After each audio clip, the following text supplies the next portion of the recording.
Greetings, pioneers, heroes, and heroines.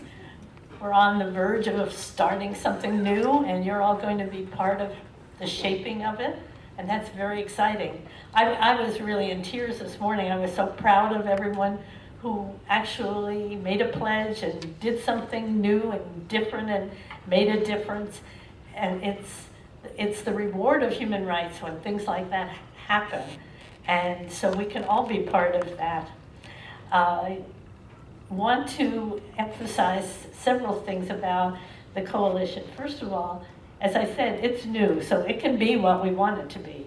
We have the wonderful example that Tony spoke of the Northwest Coalition Against Malicious Harassment and what they did.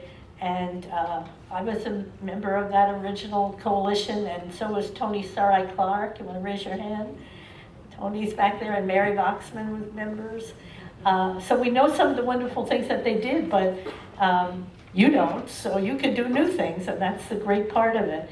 Another thing I want to emphasize is it's not just for Human Rights Task Force.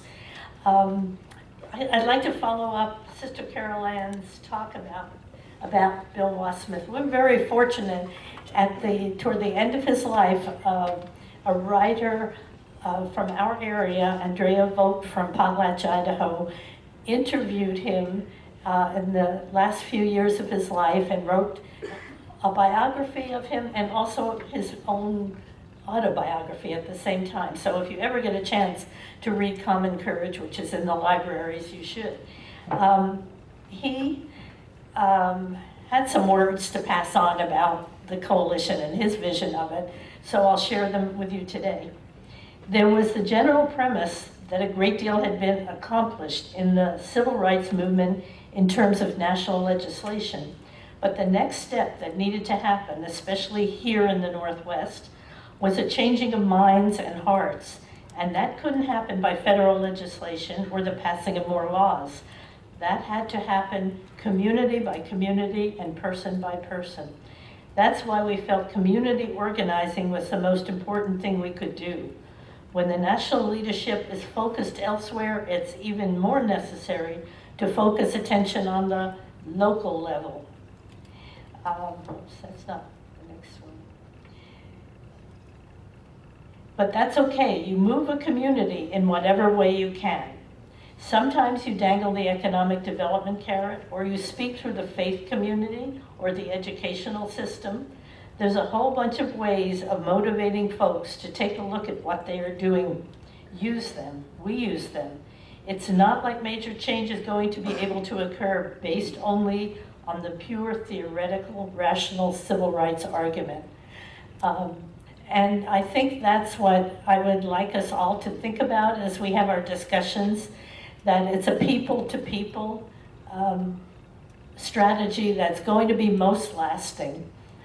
Our Human Rights Task Force focuses, as does the Kootenai one, on education of young people and coordinating with other groups. I just wanted to mention two things that came out of the original coalition. We had regional meetings every year in different, like in Boise, Spokane, here in Moscow at the university, which gave us a chance to share and learn from other groups. And that was so valuable. Here in Moscow, we have a Martin Luther King breakfast every year, and someone heard about it from Pocatello, and they asked us about it, and next thing you know, they were having one. And then another thing that happened was there was a defector from the Aryan Nation named Floyd Cochran, who was brave enough to be able to tell his story of how he got involved and why he left the movement, and he was in danger from them. He was being threatened all the time.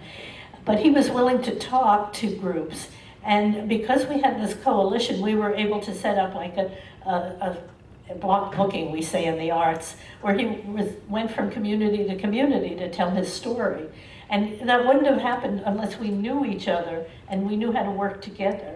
So that's what I think we want to focus on, is how we can all work together to make a difference and to communicate and to keep the focus. I think Tony's words are so very good. So I think at this time, We want to know who all of you are and what groups you represent. And I also want to say the coalition is for groups, but it's also for individuals. Maybe you're not a member yet of any particular group, but you care deeply about human rights and you want to get involved and do something like Ellen did in the schools. That's terrific too. So you're going to leave this going around? Yay. Okay, those are my words for you. Get involved and, oh, keep a sense of humor. That's my final thought.